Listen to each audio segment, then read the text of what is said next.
Hello, everybody. My name is Bruce Montgomery, and this is my colleague, Tracy Priest. Hello, everyone. And we're with The Road to Retail. On our podcast, Tracy and I hope to offer insights and ideas for how emerging small and challenger CPG, consumer packaged goods, brands can establish and grow their business. Bruce and I have been working in CPG commercial operations for over 30 years, working on brands of all sizes. By commercial operations, we mean all aspects involved in establishing and growing brands across channels and platforms. On our show, we bring on guests that are brand founders, leaders, investors, as well as all kinds of suppliers to these emerging brands that are subject matter experts to share their unique insights with the audience. To keep up with the show, please follow the Road to Retail podcast on Apple Podcasts, Spotify, or YouTube. Leave us a review and consider sharing the show with a friend or colleague that may benefit from the content. You can also check out our website at www.road2retail.com and follow The Road to Retail on LinkedIn. Let's get to today's episode. Since 1994, the Emerson Group has been the trusted partner to brands, retailers, suppliers, and the CPG industry. Their people are CPG professionals and omnichannel commerce experts. They have built a fully integrated infrastructure with a suite of services and capabilities focused on launching and accelerating the growth of health, wellness, and beauty brands. Powered by their proprietary Omega AI data technology platform, which utilizes a brand's insights and data analytics to create a brand's go-to-market strategy, optimize their omni-channel distribution, build marketing plans, and optimize supply chain.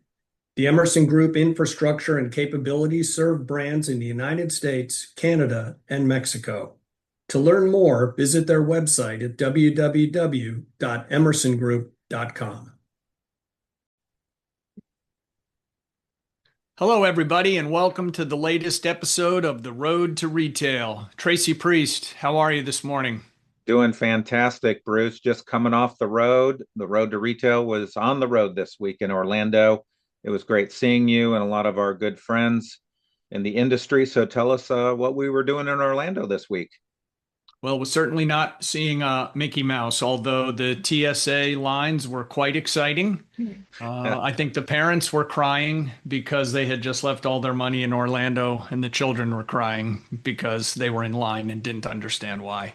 But yes, we were in Orlando to take part of the Consumer Healthcare Products Association annual Self-Care Leadership Summit.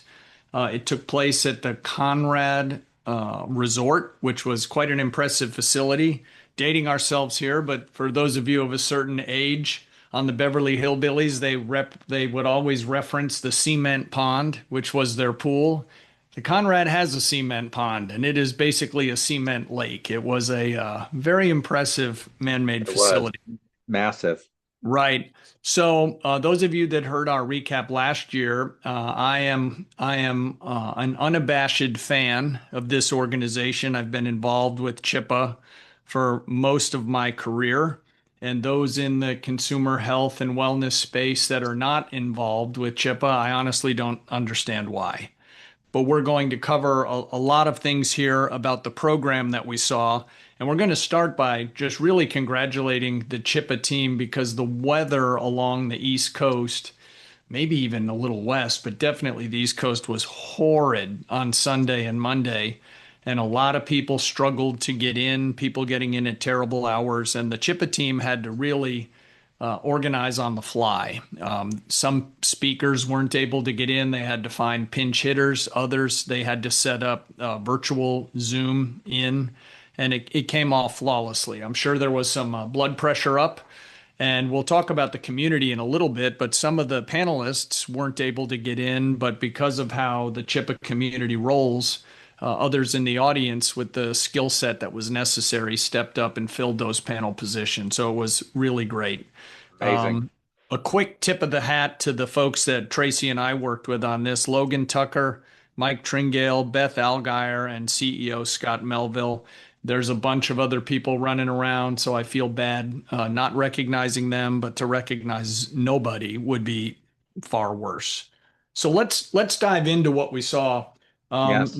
Nothing like this really happens without the support of the members and also the sponsors. So we're going to highlight several of the largest sponsors. It's just because the list is really long. So no offense intended, but the premier sponsors were the Emerson Group, Circana, Perella Weinberg, Patient Point, Click, Let There Be, Nielsen IQ, Market Performance Group, and Indie Partnership. And then there were a whole bunch of smaller but still very important sponsors that sponsored various activities along the way. So kudos to those folks for not only supporting the organization, but getting out the checkbook and stepping up when it's needed.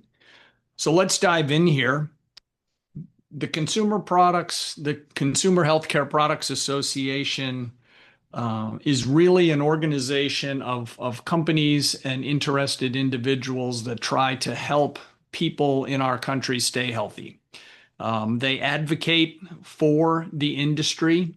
And I have been with smaller healthcare organizations most of my career, and they're a tremendous resource because not everyone can afford a legal department or a regulatory department. And while they might not do the work for you, they will help you and steer you. And for the big issues that affect more of the membership, they do a tremendous job leading the cause there. So let's dive in. Right now, the board chair of CHPA is a man named Greg Bradley. I know Greg a little bit. He probably wouldn't admit that, but I do. And Greg is CEO of Foundation Consumer Healthcare, a wonderful organization that he and his team have built with some financial sponsors over the years. So it's not like he has nothing else to do, but that just goes to show with his schedule to give the time to do this was tremendous.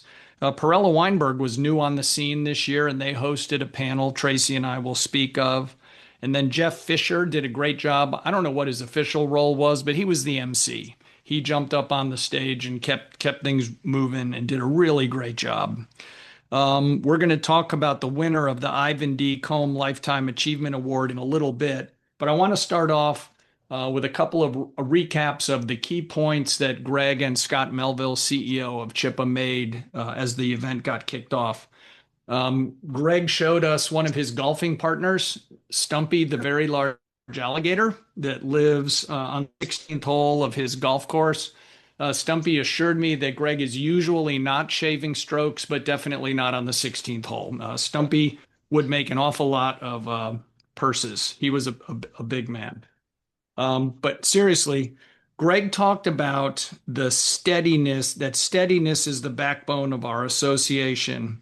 And this summit really brings together many of the leaders. A few couldn't get in. We heard stories of one CEO of a very large company spending the night on the floor of the Atlanta airport, which he probably hadn't done since spring break when he was a college student. But that's how important this is for people coming in. So Greg talked about that. Greg also mentioned, that we're living in interesting times, and that is certainly true. There's supply chain pressures. There's regulatory interest in things like dyes and ingredients. I mean, acetaminophen was challenged, and the organization here, CHPA, did a great job with fact pushing back on that. Many of the companies are dealing with, bad actors. We have bad trade deals. There's tariffs.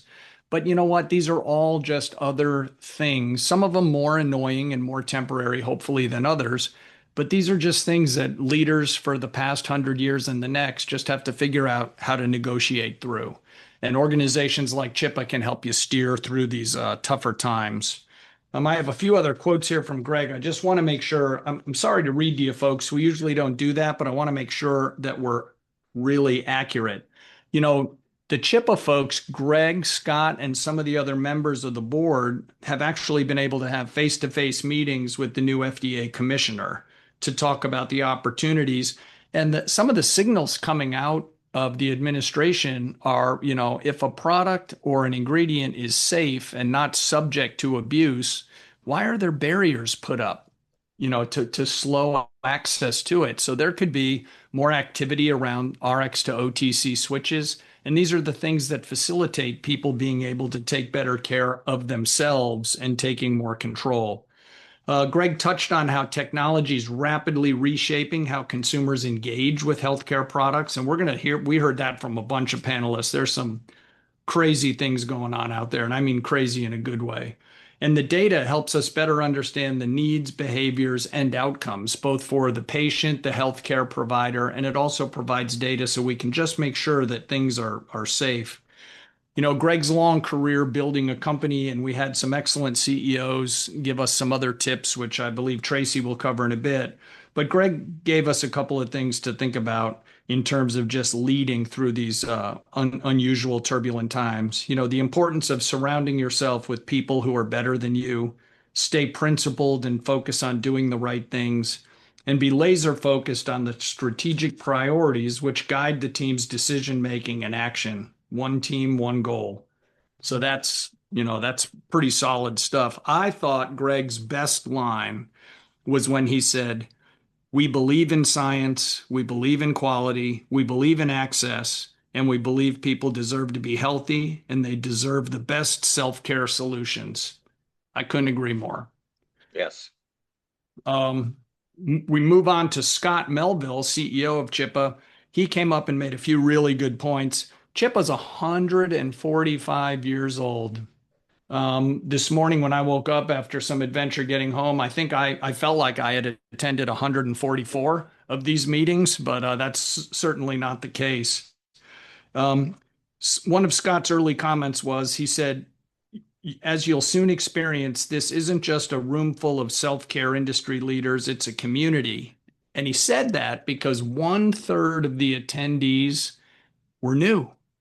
It was their first time. So even though the organization is 145 years old, it's still evolving and getting better. And people are still coming to the conclusion that this is an organization worth being part of. So I thought that was really powerful. And again, I've worked in some other industries, and people that have come in to OTC, personal care, VMS, they're always amazed. I've had people say, they're like, "Wait a minute, you guys compete like crazy in the marketplace, and then you go to these types of events and you help each other?" And it's like, yeah, because if the organization and the industry is healthy, we're all healthy, or at least stand a better chance. I always found it very refreshing that you can compete with someone all day, compete fairly, and still be cordial and collegial with them. Scott made a couple of other comments I just want to touch on. Greg spoke, Scott says this, so I quote, "Greg spoke of the extreme turbulence and uncertainty in today's environment, ingredient challenges, tariffs, misinformation, evolving regulatory leadership, disruption at retail. All of that is real, but uncertainty does not mean paralysis. In fact, it demands principled leadership and clarity. Clarity about our priorities, clarity about our values, and clarity about where we focus our collective energy." Very true. And again, when Tracy talks about what these CEOs mentioned, clarity and focus are big themes. Okay. Scott also just wanted to plant the seed, especially with the new people, but I've been to a lot of these meetings and I like hearing it. The kind of work we do reflects one of CHPA's core priorities: safe and responsible use of consumer healthcare products. It's not aspirational, it's foundational. And that is very true. So again, it's that kind of leadership and focus on the end consumer I like hearing. And lastly, he made a couple of points, and those of you that were unable to attend or might be new, there's a lot of great information out on the CHPA website, which is chpa.org. We'll put these in the show notes at the end. But Scott touched on the guiding principles that help direct CHPA's work. The first guiding principle is focusing on action and impact, prioritizing outcomes, not just activity. We're driven to deliver results. The second guiding principle is grounding our work in science and facts, because science doesn't always provide easy answers, but it provides trustworthy ones. That's a great line. And our third guiding principle is to lead responsibly and ethically, holding ourselves to standards worthy of the trust placed on us by consumers, regulators, policymakers, and you, our members. So all of this is good stuff. These guys are very dedicated to the cause. We already mentioned Greg's a CEO of a very large organization, yet he still has carved out time to work with Scott and his team on this. So there was a lot there. I apologize for reading so much, but I wanted to make sure that they were accurate. Now, a highlight, the Ivan D. Combe Lifetime Achievement Award went to a gentleman named Fawad Sawaya. I believe he was the first investment banker to ever win this award. I've been very fortunate to have been a client of Fawad's and his firm several times over the years. And I can say this, he is tremendous with his clients. He does excellent work. He gets deals closed. He's principled. And more important than any of that, he's extraordinarily talented at what he does professionally, but is even a better person. When they called his name out, there was no one in the room was surprised. No one in the room was surprised. And personally, I was thrilled for him. I also think it reflects well on Scott and the board that they thought a little bit outside the box than, just, trotting up. It wouldn't be me, but someone with, a background like mine. It's like, yeah, there's a lot of great men and women that do that. But Fawad has impacted and helped shape the business. So that was really great. And he was definitely touched. I'm exhausted. Tracy, let's start talking about some of the breakouts we saw and give a few of the highlights.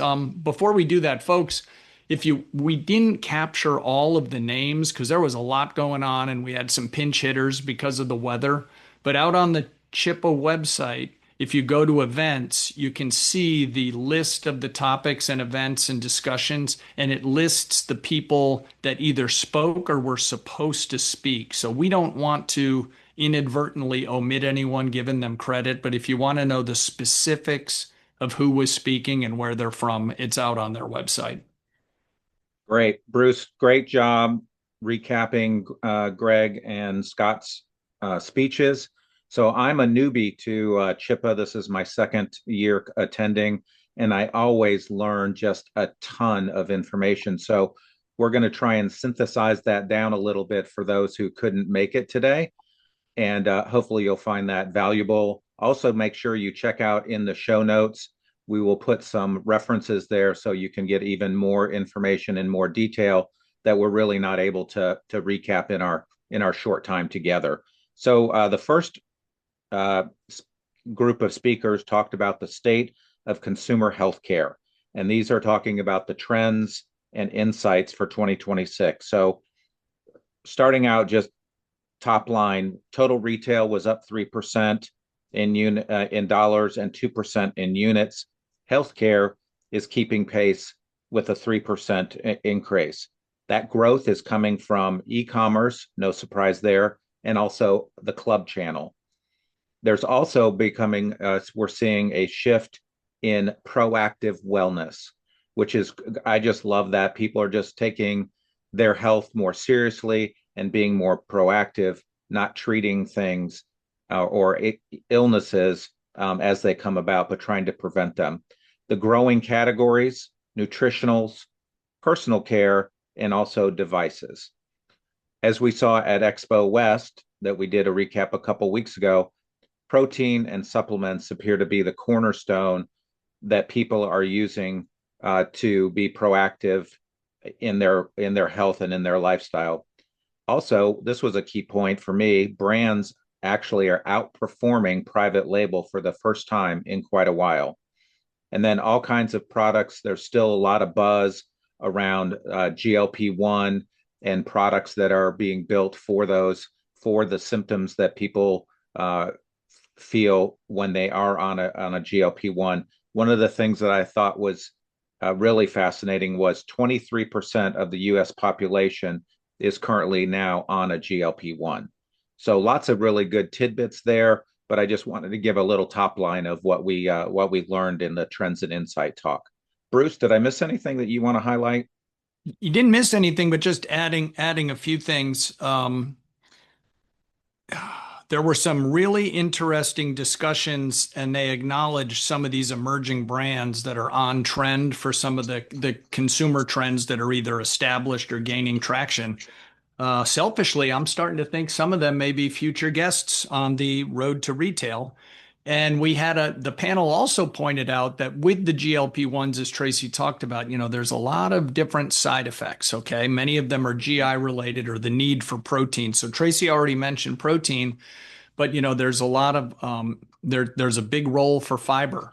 So there's some tried and true old fiber brands out there that I know that if I was back in my brand manager days, I'd be dialing up my thinking about what I could do with that. The next panel we saw was a consumer healthcare M&A outlook, and this was chaired by Perella Weinberg's Susan Roddy. And Susan is just coming off. She and her team sold Wonder Belly to P&G. And Wonder Belly is a friend of the show. We had that brand on, and we also had one of their investors, Andy Whitman, with Loft Growth Partners. So kind of coming full circle. Susan, calling out to you to come on the show here and talk about this. But she talked about, she and the panel, and this was one of the panels where people literally came up from the audience because folks couldn't get in.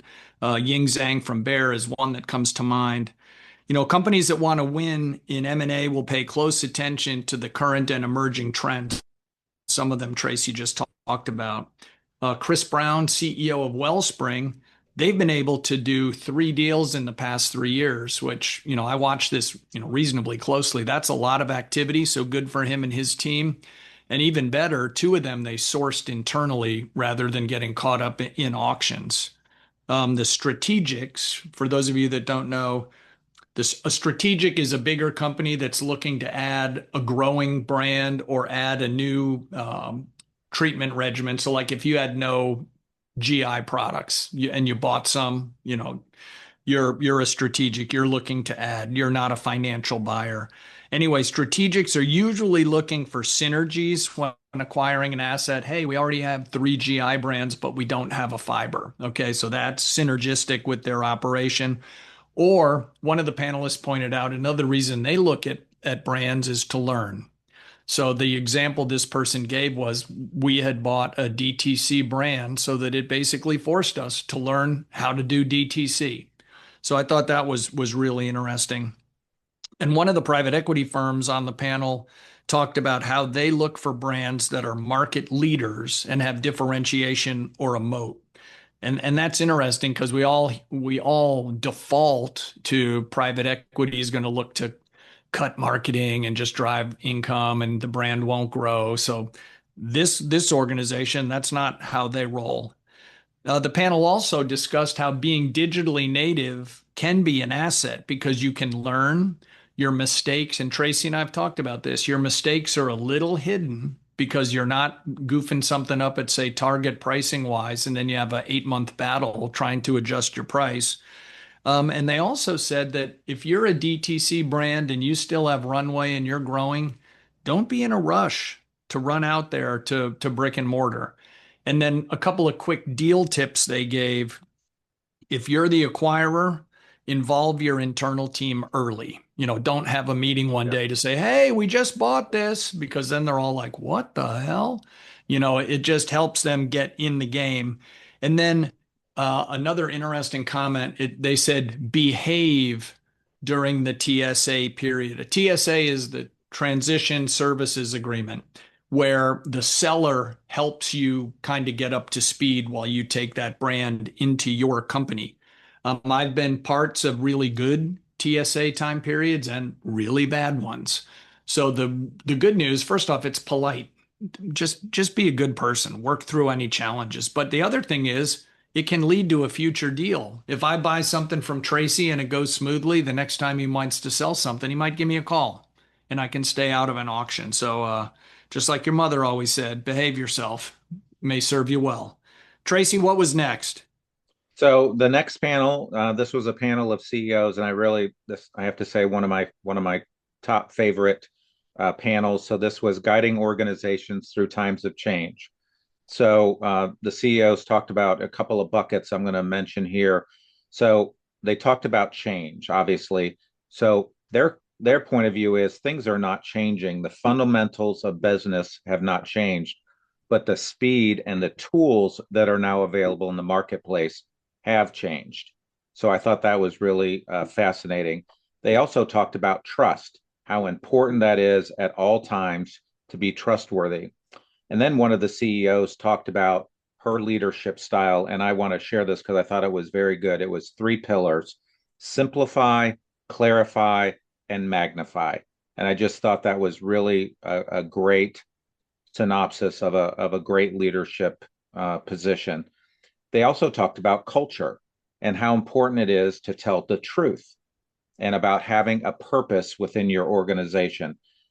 The feeling is purpose gives energy, make sure you hold all people accountable, and lift others up.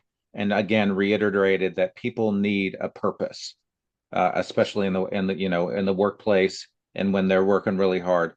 They also talked about some of the things to think about when working with a private equity firm. They talked about the speed and how unbelievable just the speed of things are happening within the PE space. They also talked about the importance of management fit and how essential the team is. Collaboration, they mentioned, is key. And then also they talked about another key point: brilliant execution. So what you used to track monthly, you should now be tracking weekly. And that goes back to that whole speed thing. And then a great point here, rounding it out, was treat time as capital, which I thought was really an insightful point that they made. Bruce, talk Yeah, about just some of the other yeah. things. Thanks, Trace. A couple other super quick things. Brilliant execution, track weekly, what Tracy said. But the other thing that came out was get moving. Okay, the thought of sitting around until you had perfect information is just a complete waste of time. And as Tracy just said, they treat time as capital. So it's better to think, get started, heading toward where you think you need to go, and course correct on the way. Don't just wait. A long time ago, there was a deck floating around the internet from Colin Powell, and it was called something like 80% information. And he was chairman of the Joint Chiefs at one point, and he said if you wait for 100% information, the entire situation has changed. So I've always kind of remembered his point. And then the three CEOs, the moderator said, give us your final bumper sticker as you leave.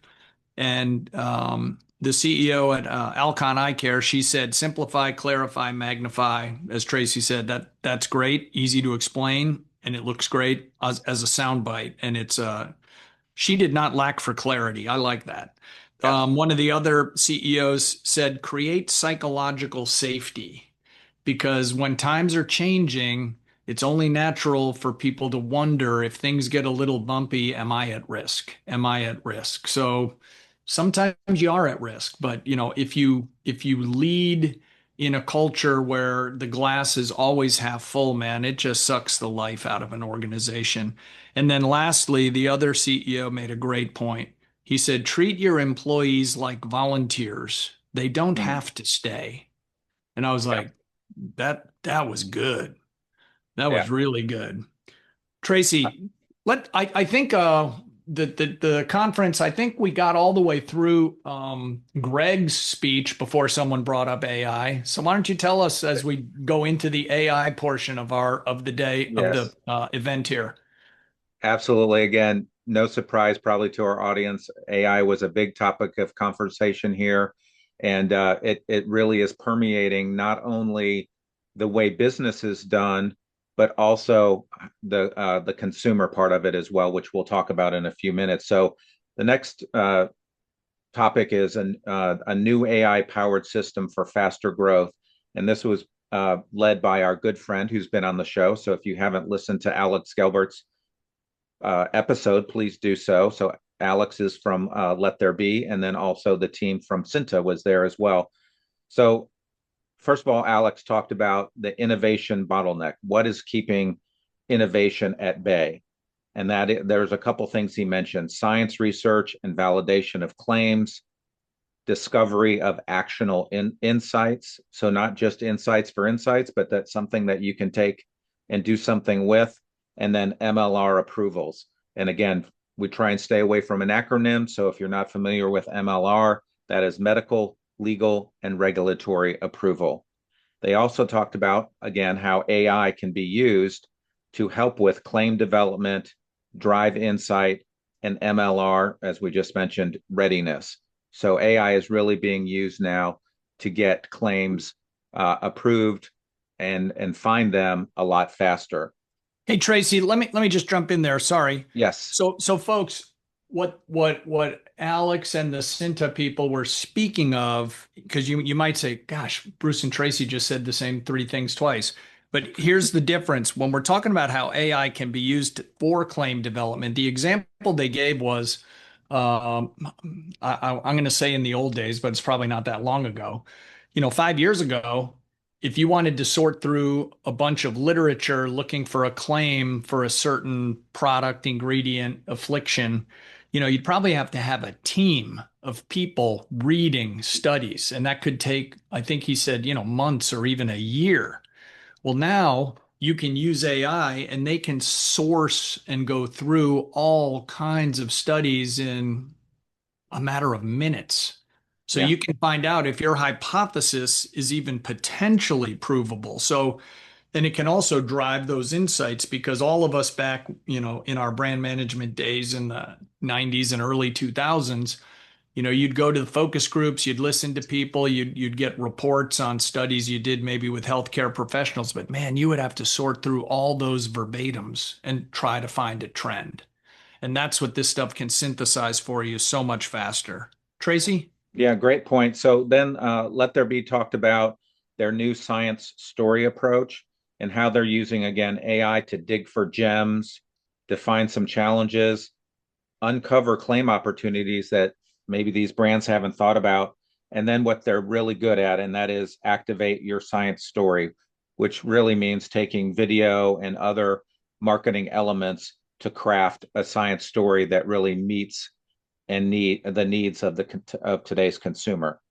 Cinta then also talked about a couple of really interesting points about how sometimes marketers get bogged down in chasing the unapprovable claim.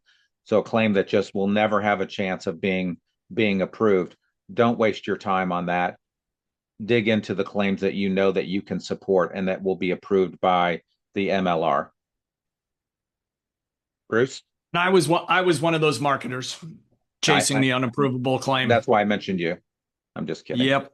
Yep. But in the end, the facts talk. The next session that we attended was the modern woman's health journey and the fact that it's multidimensional. Very interesting. One of the lady moderating it, she kind of made a joke right up front. She said, this has probably been true for decades, but she opened with women still make 80% of households' healthcare decisions. Very true. In my house, 80% would be low.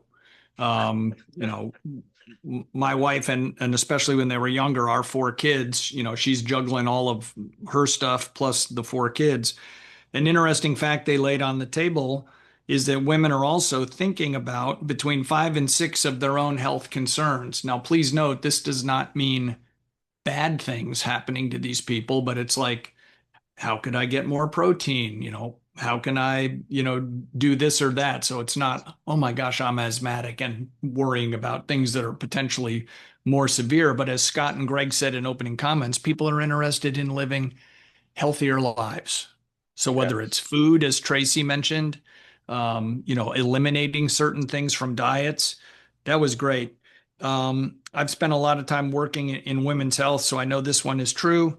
Only 16% of women feel there are effective menopause solutions on the market right now. So there's an opportunity for someone somewhere someday I don't know if they'll ever solve it, but will address it, and there'll be a lot of grateful people. Hydration, or being dehydrated is a symptom of menopause. I didn't know that. That was interesting to me. 66% of women have a consistent skincare routine. 76% of GLP-1 users are females looking for weight loss help. Then there was a doctor on the panel, and she was really interesting fielding questions from the group. They were asking, what do you think about this or that, or what's the best way to reach a doc? I mean, I've spent a lot of time and money, not all of it well spent, trying to get in front of healthcare professionals. They're too busy. Maybe you'll get the office manager, samples end up in the closet, coupons go in the garbage. So you really have to know what you're doing. And the doctor said, look, we like these three sources: Medscape, Doximity, and Open Access are sources doctors use to learn about products. She also said that fiber is on the rise. Fiber is your colon's best friend. She was a gastroenterologist. So I thought that was interesting. So again, you brand managers out there with the old fiber brand, go volunteer to take it over. There's a lot of runway in front of you. They suggested having a healthcare professional section of your website. I've seen those before. I've never had them, but they said you don't have to be like an RX to OTC switch product for that to make sense. But some of the docs want to see the bibliography of your studies. They want to know how many people were in the study you ran. They want to study the potential side effects or contraindications. So consider that if it has some merit for you. And then they said, regarding your brand, talk to both consumers and healthcare professionals because it helps close the knowledge and relationship gap. And this one was a real shocker to me. 13% of doctors prefer to get their brand information via email because they can look at an email anytime, on a flight, while their children are sleeping on a Saturday morning. I thought that would just be like killer delete button stuff, but 13%, that was surprising to me. Tracy, anything to add there before we push on? No, I think you covered everything. I thought that was definitely a fascinating session. So the next session, they talked about activating the new consumer influence system. So this is where the world is heading, guys. So strap in. Consideration to conversion now takes place in seconds. So people, especially talked about TikTok, they're seeing something and they're watching a video, and in seconds they're ordering something, or they're going to Amazon to purchase the product. So there's 170 million users on TikTok, and on average, this is crazy, Bruce, they spend 56 minutes a day on the platform, and 2.3 million affiliates are also on TikTok. Another crazy stat on TikTok is there were 10 million videos posted on Black Friday. This is where the world is going. And then talked about 15% of TikTok videos drive 85% of the revenue. So people are using TikTok to get information and to learn. And I think that the opportunity for brands to get on TikTok where there is a buy button is a tremendous opportunity. The panel also talked about Reddit and how Reddit is really the anti-TikTok. So consumers, again, are going on Reddit to ask questions, to learn more, to join these chat groups. And I think that's another growing area for brands. So they also talked about physical shelves are moving to digital shelves. And now we're moving into AI driven, where you can actually learn about a brand. And I think what's coming next, according to this panel, is you're going to be able to buy products on AI. And I know that is coming. But still, 94% of purchases are still omni-channel. And there's really a convergence happening between food and supplements. And I saw that a lot also at Expo West. So I thought this was just really a fascinating topic, and really where the world is going, and brands need to get on board. Bruce? Yeah, thanks. That was great. A couple of things. So first off, one of the leads on this panel was Mike Lyons of Market Performance Group, and Mike has been on the show. So if you search the archives for his episode, he really goes in depth on TikTok Shop. One of the panelists made another interesting comment about Reddit, and this gets back to Tracy's point of it, that it's the anti-TikTok. If you are perceived by the Reddit community of overtly marketing your product, you're going to get flamed. But a Yeah. way, which I'm assuming is bad. I don't hang out on TikTok or Reddit that much. I know that shocks America, but breaking news. But they did say one thing you could do is do an AMA, which is an Ask Me Anything. And that Right. could be an effective way to, ask me anything about where to stay in Orlando. And then if anyone asks you, you can say, well, the Conrad sure is nice. I got a big cement pond. And but that was interesting. I mean, the little bit I do know about Reddit is it's a pretty protective community of not wanting to get turned into the next Facebook. So that was interesting. The next group up was harnessing influencer power in public policy. This was interesting. Everyone probably knows way too much about this, but man, the panel opened up with how do you determine trust? And then how do you even begin to sort through who to trust? They talked about how political campaigns are moving away from paid media to things like podcasts. Road to Retail does not take political support, at least not at this time. There are new voices that have the reach. I mean, think about like Joe Rogan, think about Bill Simmons, think about any number of political pundits or people that are very good about wine or basketball or travel. I mean, these people are the new voice. The example the guy gave was he said, several years ago, a big story broke in the New York Times or the Washington Post, and the world burned down for 3 days, and then everyone moved on. Well, now you don't even have to wait for the paper to come out. Something happens right now, and it's out online in the next 30 seconds. Um, they said half of TikTok's users use the app to get their news. I thought that was interesting. And then one of the early slides they put up just kind of showed the history of influencers. And I would say maybe talk radio was really the first influencer, right? Yeah, You probably. had people on PBS, you had Rush Limbaugh, you had like Mike and the Mad Dog in New York doing sports talk radio before anyone else was. But they said there are the historic thought leaders, there's wellness influencers, political players, and because of the environment we were in at the CHPA meeting, there's influencers that are pro science doctors and supporters. So again, no surprise, but people are just getting bombarded with things online, and you can find all kinds of influencers, positive or negative, that have bigger and bigger audiences each day. Tracy, did I leave anything else out there? No, I think that was good, Bruce. I did think this was a very interesting session. And then we moved into basically a Q&A session with Chris Steerwalt, excuse me, and he's from the Dispatch, and that was moderated by Scott Melville. Due to time, we're not really going to get into too much of the political landscape today, but we did want to mention that that was one of the breakout sessions and headed up by Scott and Chris.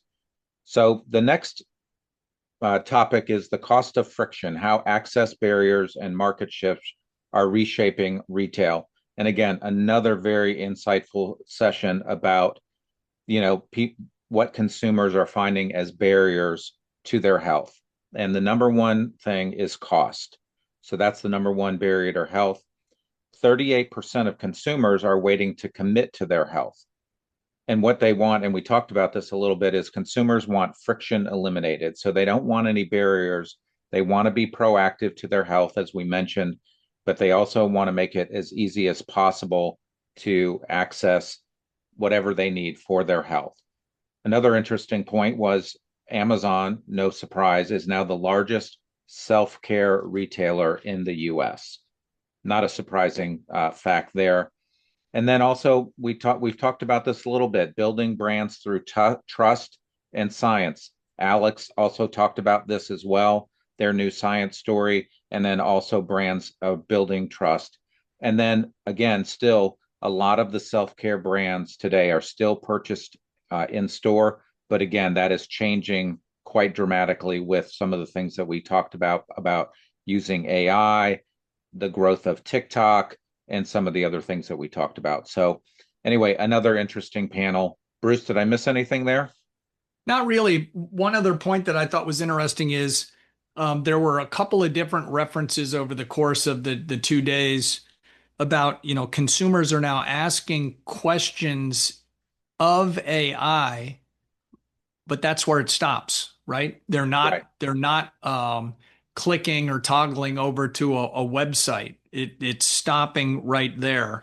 But the percentage of people that then do go all the way through to a website, their purchase intent or intent to buy is extraordinarily high.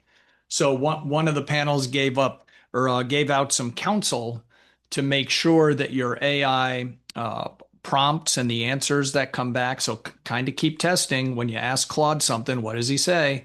Make sure that those answers are coming back in a way that help you educate the consumer. And if what you're trying to do at that time is drive a conversion to sale, spend the time there.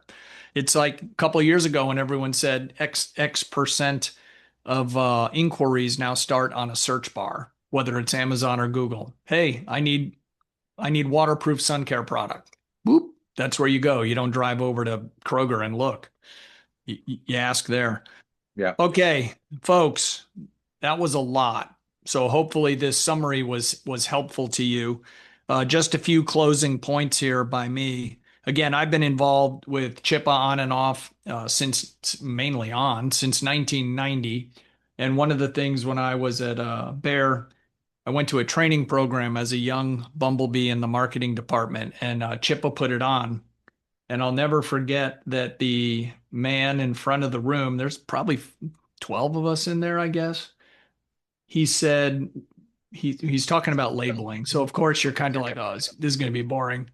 And he said, it is not what your product can do, it is what your label says your product can do. And Mm-hmm. all these years later, I've never forgotten that line. But CHPA is a great organization.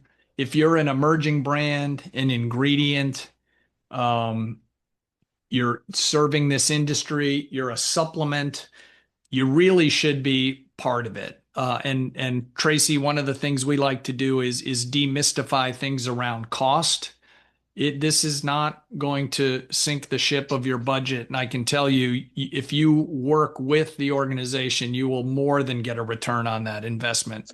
Not only the people that you will associate with, some of the committees you might be able to get on, some of the counsel they can provide, but talk to their membership team. And if you're interested, see what it might cost. It's always served me well. We will put the website into the show notes again. And I would like to thank, I guess our lead contact was probably Beth Algier and Logan. So I want to thank Logan Tucker and Beth Algier for their assistance as Tracy and I prepared to do this. Thanks Scott Melville and his team for another great show and the improvisation with the terrible weather. And congratulations again to Fawad Sawaya for winning the Lifetime Achievement Award. Very well deserved. Tracy, any other closing comment here? Nope, I think we did cover a lot, but I think it was great. And hopefully, the people that couldn't attend find this recap really helpful.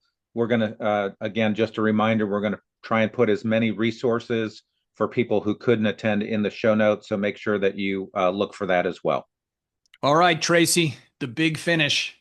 The big finish. Thanks again for joining us again today, audience. Bruce, it was great spending time with you in Orlando this week. And again, thank you to the CHPA organization for having us cover this event the second year in a row. And again, audience, continue to follow us on Spotify, Apple Podcast, our YouTube channel, and LinkedIn. And we will be posting this episode tomorrow so that it's fresh in everybody's mind. So again, thank you, everybody. Also, check out our website, www.road2retail. Thanks for joining us. Good luck out there, folks.